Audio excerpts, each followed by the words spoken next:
said, I'm Basil Hewitt. I'm a civil engineer with Los Angeles County Sanitation Districts.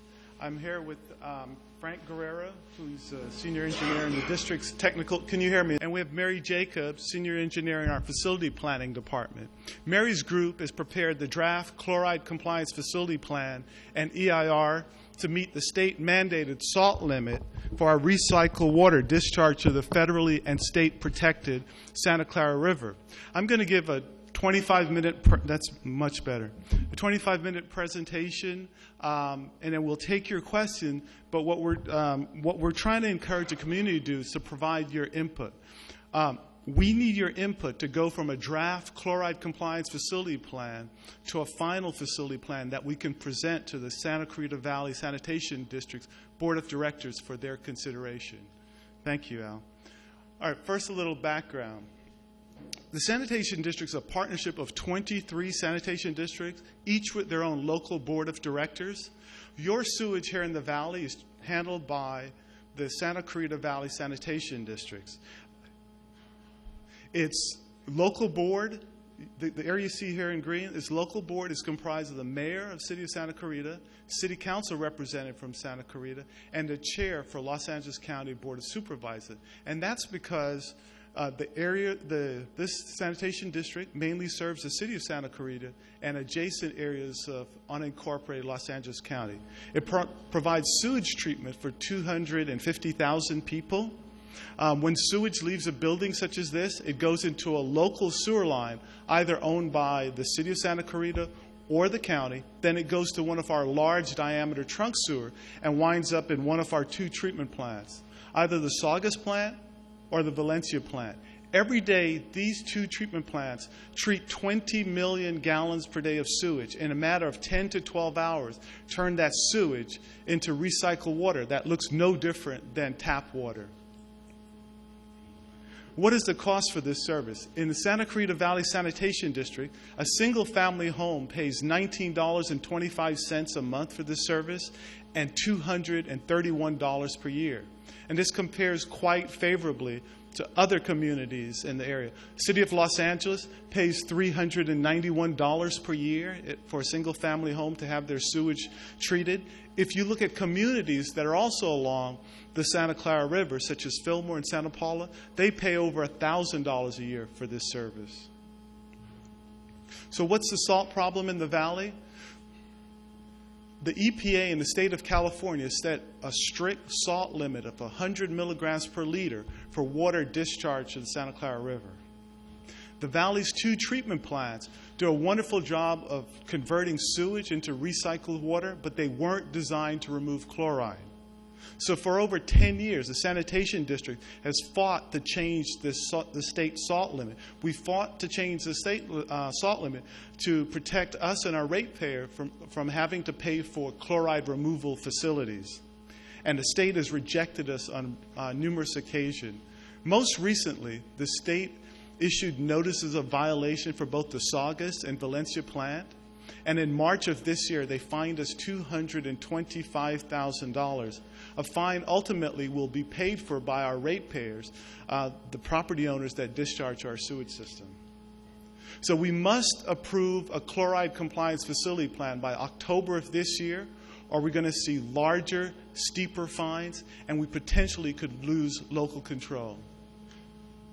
Where does this salt come from? This schematic deals with averages. In the document, the draft facility plan, EIR, you'll see the range of salt or chloride concentration, but this just shows you that the average contributions in our water supply and our sewage system. The valley's water supply is a 50-50 split of imported water and local groundwater. And both water supplies have an average chloride concentration of about 65 milligrams per liter. So when our potable water supply has a concentration of 65 milligrams per liter, when that water comes into our homes and businesses, when we use it for normal activities, we add another 45 milligrams per liter on average. So and normal activities such as doing dishes, taking a shower, if you have a business, you have some industrial process, all those add to this chloride or salt concentration. So when the sewage gets into into the sewer system, its average chloride concentration is 110 milligrams per liter, which is already above the state's strict limit of 100 milligrams per liter. It then gets to our 2 treatment plants, and we do a great job of cleaning it up. And part of that cleansing process, we disinfect using chlorine. And when we use chlorine to disinfect, we add another 10 milligrams per liter. So by the time that recycled water that looks no different than tap water is discharged to the river, it has a chloride concentration of 120 milligrams per liter, which is above the state limit of 100 milligrams per liter. Also want to point out that that concentration of salt or chloride in our recycled water discharged to the river was much higher a few years ago. But the community is to be commended for passing the automatic water softener ban. With that ban in place, we've been able to remove approximately 8,000 automatic water softener and reduce the chloride concentration in our recycled water by about 50 milligrams per liter, resulting in a savings of $100 million for the districts and our ratepayers. Why did the state and the feds set the strict chloride or salt limit? It all starts with the 1969 Porter Cologne Act, which is California law, and the 1972 Clean Water Act. These 2 acts empowered the state to set limits that protect existing water quality as well as uses of a water body, in this case, the Santa Clara River. So in this case, for this constituent chloride, when they looked at the chloride concentration back in the 70s, they found concentrations between 80 and 90 milligrams per liter. When they looked at the uses of the river, they found that among the many uses was agriculture, in particular salt-sensitive agriculture such as avocado and strawberry.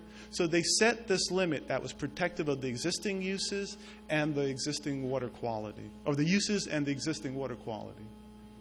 We've repeatedly challenged this state limit to protect our ratepayers from having to pay for chloride removal facility. I just want to step you through some of the action we've taken over the years.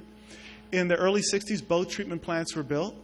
In 1989, the state first put that 100 milligram per liter in our permits for both the Saugus and Valencia plant. But in the 90s, early 90s, because of severe drought, we got an exception.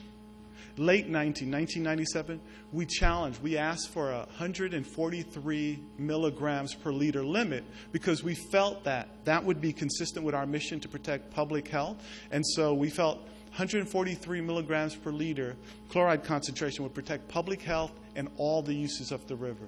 State rejected that. They reaffirmed the 100 milligrams per liter limit in 2002. We challenged again.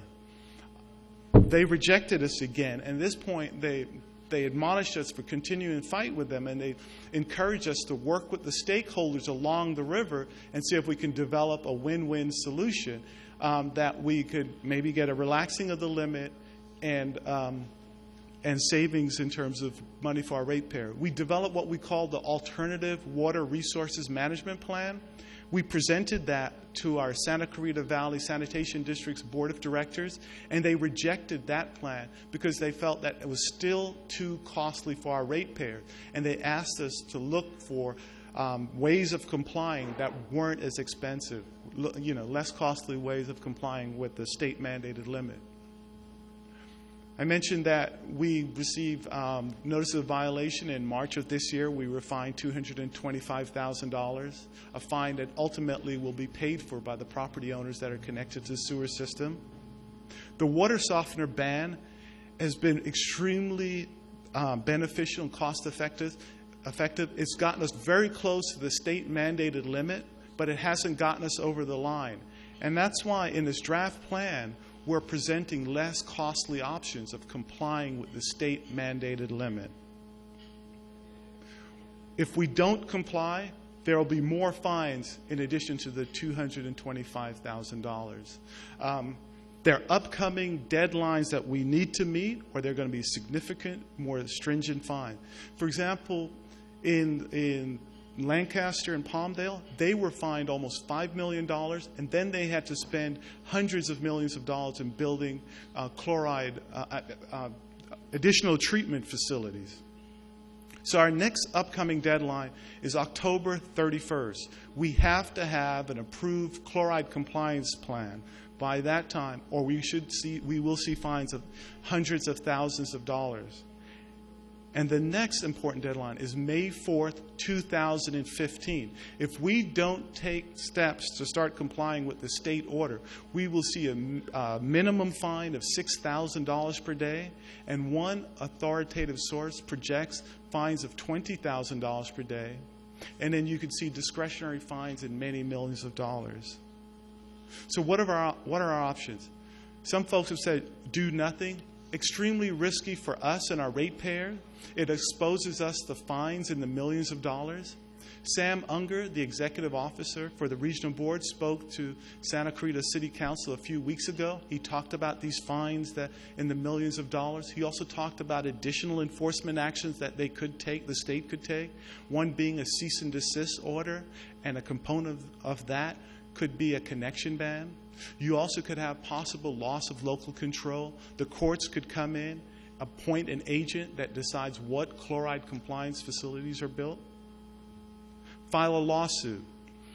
Again, this is extremely risky, extremely wasteful for us and our ratepayers. We've consulted with some of the best legal experts in terms of water and water rights issues, and they've told us there's a remote possibility of prevailing in a lawsuit. So it exposes us to the legal expenses that could run in the millions of dollars. Again, fines in the millions of dollars. Continue to challenge. Again, extremely risky for us and our ratepayers. In the previous slide, I stepped you through the various challenges we took, and we basically challenged everything we could. We provided all the data we could. So we're flat out run out of time in terms of challenges, and exposes us to fines again in the millions of dollars, as well as having to build these facilities. So we recommend that the best course of action is to adopt a plan that complies with the state-mandated salt limit.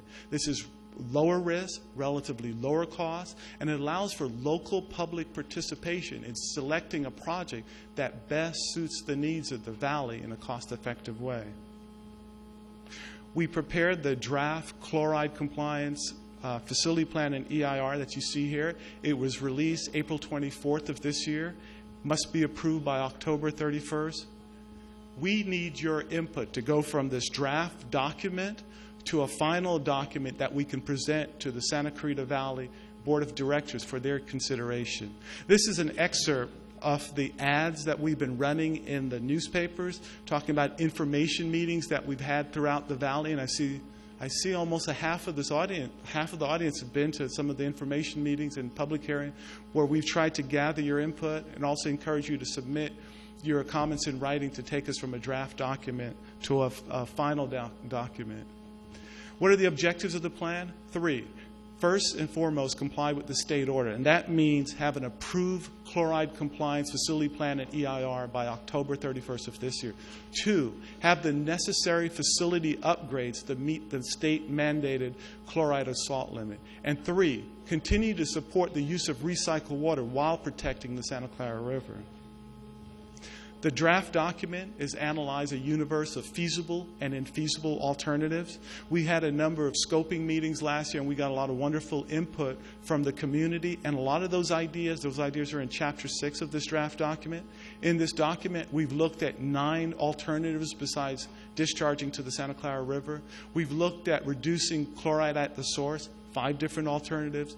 We've looked at over 40 advanced treatment systems, and we've even looked at a watershed solution, which we're trying to develop with the City of Santa Clarita, Castaic Lake Water Agency, and Ventura County stakeholders. Based on this analysis in this document, we had 4 final project alternatives were developed. The first 3 deal with advanced treatment and brine disposal, basically what we call reverse osmosis and brine disposal. And a big cost, 50% of these project costs are how do you dispose of this brine or salt water. So the first 3 alternatives, which fully comply with the state-mandated limit of 100 milligrams per liter, differ mainly in how the brine would be disposed. Alternative 1 would utilize a pipeline. Alternative 2 would utilize deep well for disposing of the brine or salt water. And alternative 3 would utilize trucking. Alternative 4, which we call the Phase Alternative Water Resources Management Plan, is a watershed approach. We're going to need stakeholder buy-in, and we're going to need state approval for a relaxed limit of 117 milligrams per liter during normal conditions and 130 during drought. And we're working hard to secure those approvals. And now I'm going to get into the details of each of the alternatives. Alternative 1, which is reverse osmosis at the Valencia plant. And basically what reverse osmosis does, you take our tertiary effluent, which, as I said earlier, looks like tap water, you pressurize it, you force it through a membrane, and you're left with this ultra-clean water. But with that process, you have 15% of that water is a brine, or what's left over is a brine or a saltwater waste, and that's extremely expensive to dispose of. So one of the things we've analyzed, and it's in this document, is what we call brine minimization. When you see second pass RO facility at our Valencia plant, what that does is take our brine concentration down from 15% to 7 or 8% at a huge savings for us and our ratepayer. And both of those, the reverse osmosis and brine minimization, would be at the Valencia plant. You would also have a 3.5-mile RO water pipeline. That pipeline would share this ultra-clean water between the Valencia plant and the Saugus plant. So this ultra-clean water, some of it would be blended with Valencia effluent, discharged into the river to meet the 100 milligram per liter limit. Some of the ultra-clean would be piped over to Saugus, again, blended with the effluent or tertiary, the reclaimed water, and again, meet the 100 milligram per liter limit, discharge it to the river. And then brine would be disposed of, salt water would be disposed of, using a 37-mile pipeline down to the LA basin. We would discharge the salt water to our existing network of trunk sewers in LA basin, then it would flow to our plant in Carson, then out to the ocean. Alternative 2 would utilize deep well injection for brine disposal. It would have reverse osmosis at Valencia as well as brine minimization, a 3.5-mile RO pipeline, which is just basically sharing this ultra-clean blend water that would be used at both the Saugus and Valencia plant. But one of the differences, we would switch from using chlorine to disinfect at both Saugus and Valencia, and we'd use ultraviolet light disinfection facility. That would bring our chloride concentration down by 7 milligrams per liter and also leave you with a higher quality of recycled water. And then your brine would be disposed of using deep well. We would have 5 deep wells, and we would inject the salt water over a mile below the ground surface. Alternative 3 has a lot of the same components you saw in alternatives 1 and 2. Reverse osmosis at Valencia, brine minimization at Valencia, 3.5-mile pipeline, UV facilities, and the brine would be disposed of using trucks. We would use about, on average, between 40 and 60 trucks per day, truck it down to the LA basin, discharge it to our network of trunk sewers there, flow to our plant in Carson, then out to the ocean. 90 trucks per day is your worst case scenario in terms of a drought and build out. Alternative 4, that we call a phase water resources management plan, has 2 phases that are linked. And I'm going to go through phase 1 first and then explain phase 2. Phase 1 of the alternative 4 would have UV disinfection facility both at Saugus and Valencia. And as I mentioned earlier, it would basically, what it would do is replace chlorine-based disinfection with UV facilities and reduce your salt or chloride concentration by 7 milligrams per liter. You'd also have supplemental water facility that you see here. And basically what that would be, you would utilize groundwater that has a low chloride concentration, and you blend that. You pump that out, you blend it with the Valencia effluent, you discharge that to river to meet the state salt standard. In that option, is that standard now 100 milligrams per liter also? In this option, we would need a relaxed standard. What we're trying to work out with stakeholders and regional board is a relaxation standard for 117 during non-drought condition, 117 milligrams per liter, and 130 milligrams per liter during drought condition. You're talking about the end of the pipe? Should you get a microphone? Yeah. Thank you, Al.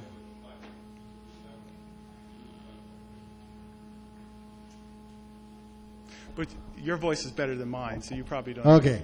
I'm asking about when we're going to use blended water Okay. to meet the requirement at the end of the pipe at Valencia and Saugus.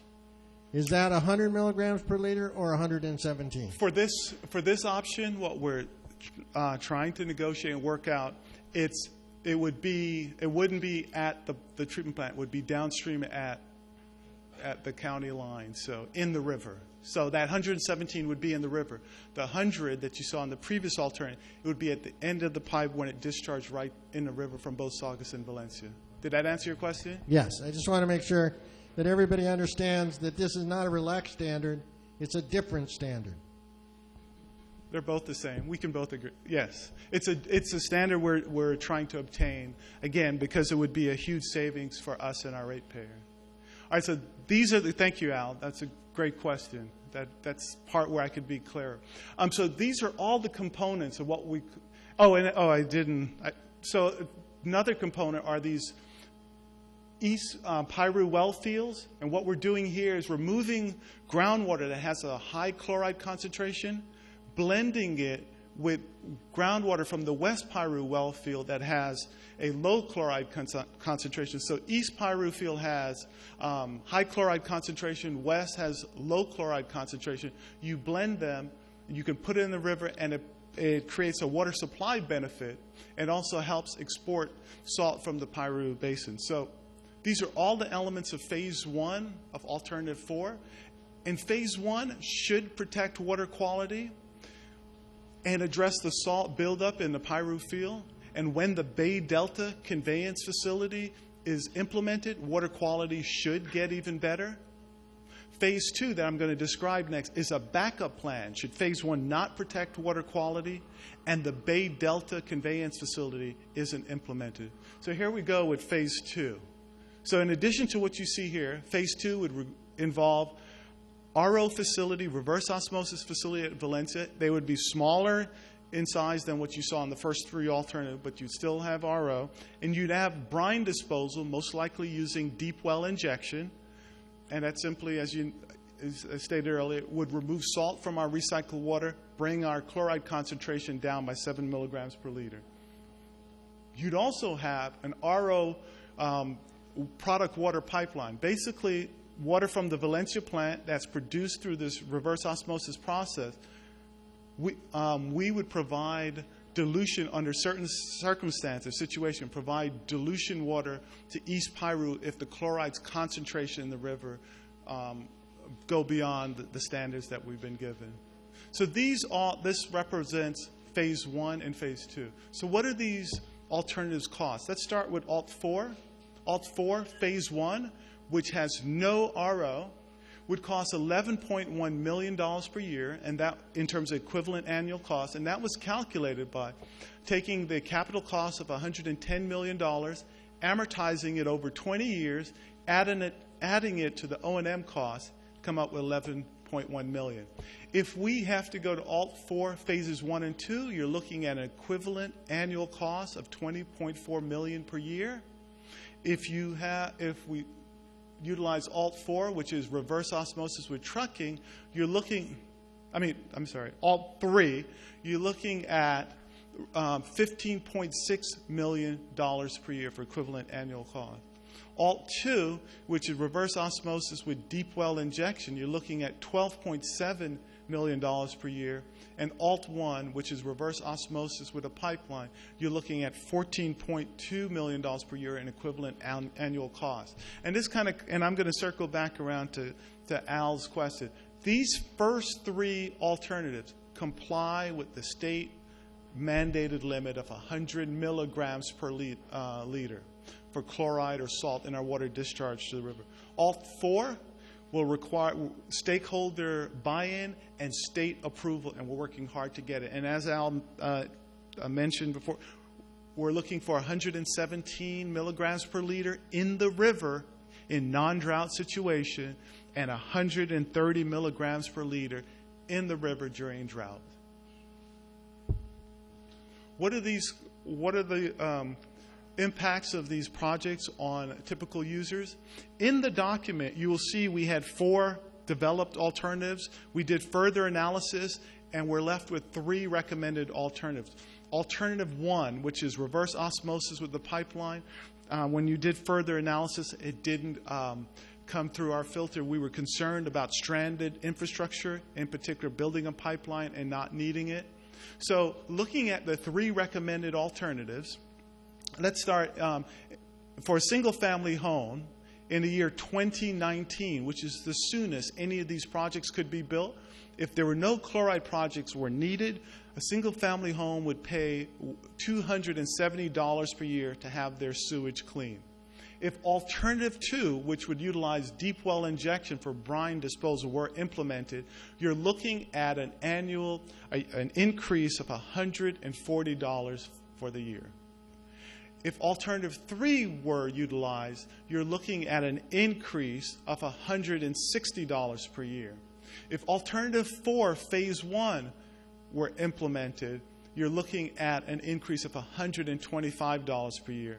And then alternative 4, phases 1 and 2, if that were implemented, you're looking at an increase of $265 per year. The other rows represent typical users within the Santa Clarita Valley Sanitation District, and everyone pays their fair share, and so everyone would have the same proportionate increase depending on what alternative is ultimately selected. And this slide is in the handout packet in the back of the room if you haven't picked. Pardon? In the white envelope. It's okay. No project has been selected. I need to modify this slide, as you will see in a second. This is your CEQA, California Environmental Quality Act timeline for this project. We released the draft facility plan and EIR on April 24th. We're now out for public review and public hearing. The comment period was supposed to close, or it's estimated to be closed on June 24th, but as we found out about an hour ago, the board of the Santa Clarita Valley Sanitation District has granted a 30-day extension, so the public review, public comment period will be extended to July 24th. So when that comment period closes, we're going to incorporate all the comments into the final document, prepare responses to that. That final facility plan and EIR, with your input, will help us winnow this document down to some recommendation we can present to the Santa Clarita Valley Board of Directors for their consideration and approval by October 31st of this year. So the comment period, the big change, is now July 24th. How can you participate in the process? Many of you have already been doing it by showing up to informational meetings and the public hearings that we have, and you're doing it by being here tonight. And you can provide your comments in writing to Mary Jacobs, and that will go, and I'll have her information on the next couple of slides, and it's also in the packets there in the back. If you haven't received copies or have copies of the documents yet, you can get them at the district's website, Santa Clarita City Hall, or local library. And again, this slide is in the packets that are in the back. We're going to try to answer your questions here tonight, but if you have additional questions, you can direct them to Mary Jacobs, who's sitting in the front, or you can submit your written comments to her again so it can be incorporated to help us go from a draft facility plan and EIR to a final document we can present to our Santa Clarita Valley Sanitation District Board of Directors for their consideration. With that, Al, I hope I was stayed within my allotted time. And you're good. Thank you. Any questions? I've got a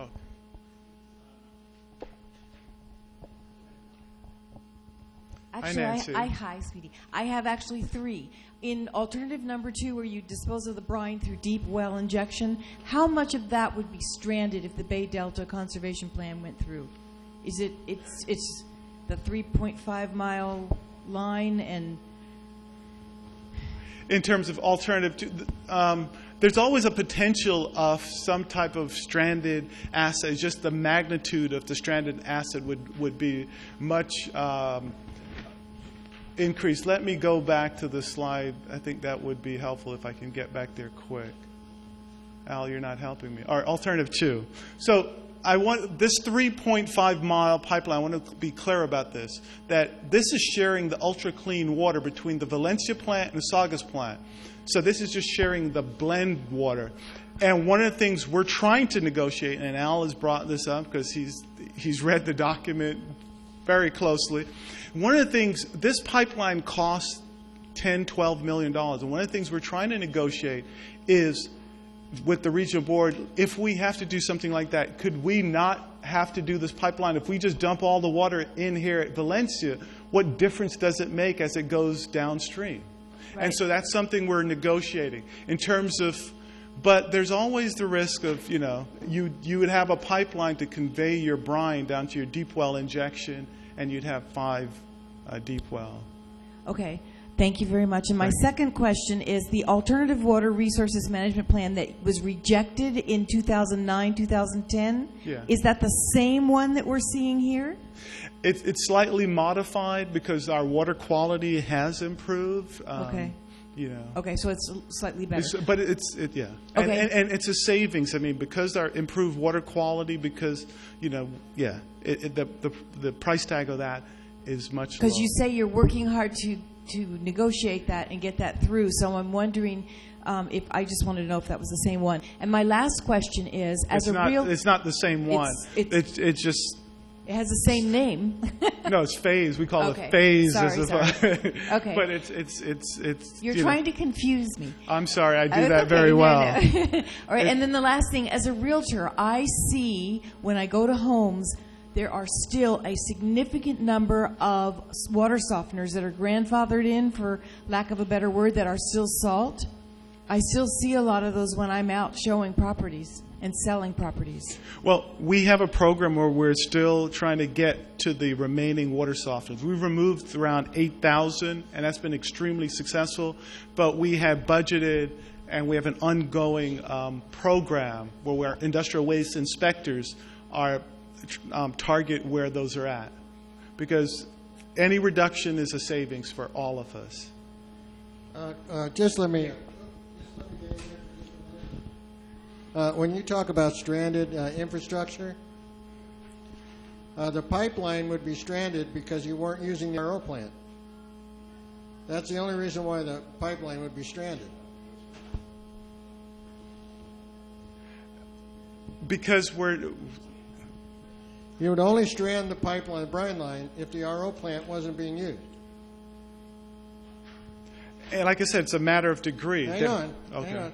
So if the RO plant wasn't being used and that stranded infrastructure, Phase 2 has an RO plant also. That would be stranded. And Phase 3 has an RO plant. That would be stranded. And Phase 4, alternate 4, Phase 2 has an RO plant. That would be stranded. So virtually all of these plans have stranded architecture in them. All of them have exposed you to that risk, but it's the degree of the monetary value of the stranded asset. Alternative 1, the RO facility, is much bigger than what you see in Alternative 4. Well, I think Alternative 1 is about 3 times the size.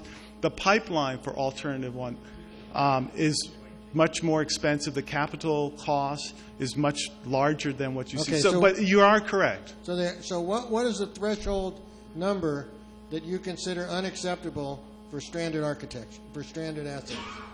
That's I feel like I'm beyond my expertise, because it's really, there was a matrix that our planning group, but that's a kind of input, that's the type of comment that we'd want to get. I mean, in terms of, you've probably looked at the matrix, and it sounds as if you have some disagreements in our weighting. Is that what you're saying? Okay. I just think that you keep hearing about stranded assets, and they all have stranded assets. To different degrees. You do give me that. Alternative 1, if the Bay Delta were built tomorrow and you'd already dropped that pipeline in, 37-mile pipeline, and the capital cost, we'd be on the hook for a much bigger price tag. But you are correct. There is some art in that. I have often found with these projects that there are many costs that are not disclosed or considered when these presentations are being met. When the backbone sewer system was put in Placerita Canyon, the residents were told that it would cost them roughly $300 to connect. Well, that was the fee to the city. It was not any of the additional fees or the construction costs. So I'm asking you, what additional cost would be anticipated?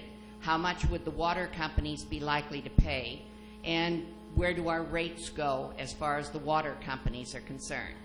This will be charged on our property tax bill, but anything from the water companies will be charged directly. All right.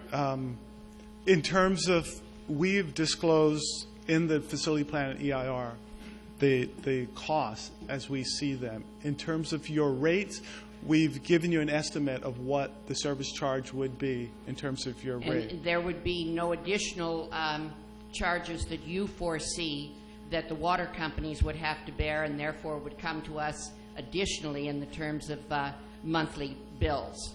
I'm not aware of any of the local water purveyors. Yeah. I'm not aware. Okay.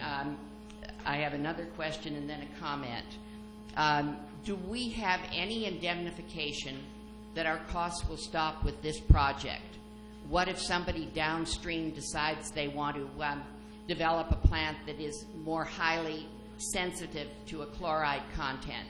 Do we then have to comply with that that measurement? We're complying with our permit requirements. That's what's driving this, what the state regional board is mandated we do. This may not be a great answer, but we can't guarantee what will occur down the road in terms of permit requirements. We're doing our best in dealing with the situation.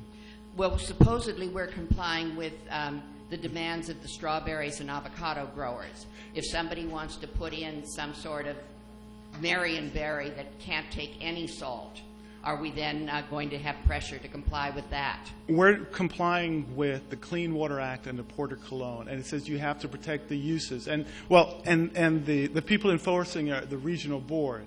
So they're looking at the uses that have been, the river's been put to, and the historical standard, and they've set the standard based on that. Okay. So I would think that, yeah.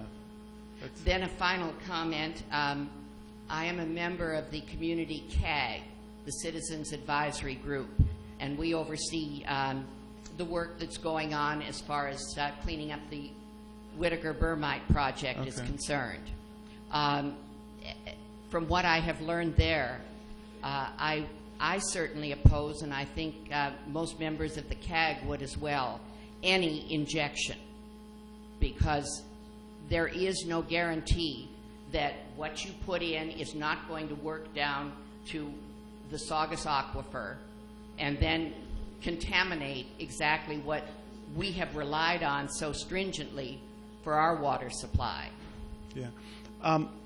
The injection plan outlined in the facility plan, EIR, would inject over a mile below the ground surface into a layer that has salty water and would be way below our aquifer that we use for our water supply. And then there also, but that's a good concern. Right. And please believe me, most of the companies that dumped waste on the surface did not foresee it would cause any problems. But what we have seen is that if it's there, it's going to cause a problem. And that's the kind of input we want to capture and put into the record, the administrative record for this, because this helps us get to a project that meets the community's need. Basil, you've mentioned several times that the state has set our 100 milligrams. Is it not a true statement that each individual regional water control board sets the limit, and our particular regional water quality board has determined, based upon a peer review, so that somebody looking at a bunch of studies that were done 10 years ago in Riverside County has determined that 100 milligram standard? And is it not also true that there are many other areas that grow strawberries and avocados very near to us, Cayeguas, which is in the Simi Los Altos, Camarillo area, San Diego, on and on and on throughout the state, who have limits as high as 150 milligrams, and there is no damage to their crops. Okay, I think there were like 3. In terms of the state regional board, they're basically, it all comes from the Clean Water Act and Port of Cologne, and it's been delegated down to the 9 regional boards in the state. So it all comes from state and federal law. In terms of different areas having different standards, that is correct, because they're dealing with a different set of fact pattern. I'm not going to sit here and defend or explain the regional board action. I'm really here to say we have fought our level best, and this is what we're up against. We need to have a plan. So did I answer all your questions or no? Did I miss one? Well, I answered my own questions. I simply said to you what the answers actually were. Thank you. Okay. But we're just presenting the facts to you. Ultimately, it's your and the community's decision and the board's decision. Nothing has been decided. In terms of other treatment facilities, I think Mary and the folks in facility planning looked at everything under the sun, but we're humble enough to recognize we could have missed it. So if you have some other facility, I would really appreciate it if you present that, provide that to us, and we will analyze it to this lady. Okay, she's got them. Okay. Oh, she got the email today. This is, yeah, we were just talking about, okay. Thank you. Thank you. That's what we're looking for.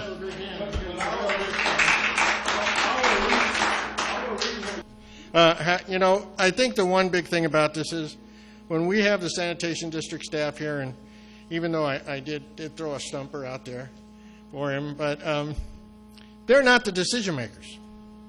These guys are telling us what's in the EIR and what's going on, but they don't make the decision. The decision is made by our sanitation board. And our sanitation board right now is Bob Keller and Lorraine West. And so when we really want to get angry and tell them what we want, those are the people we should be telling.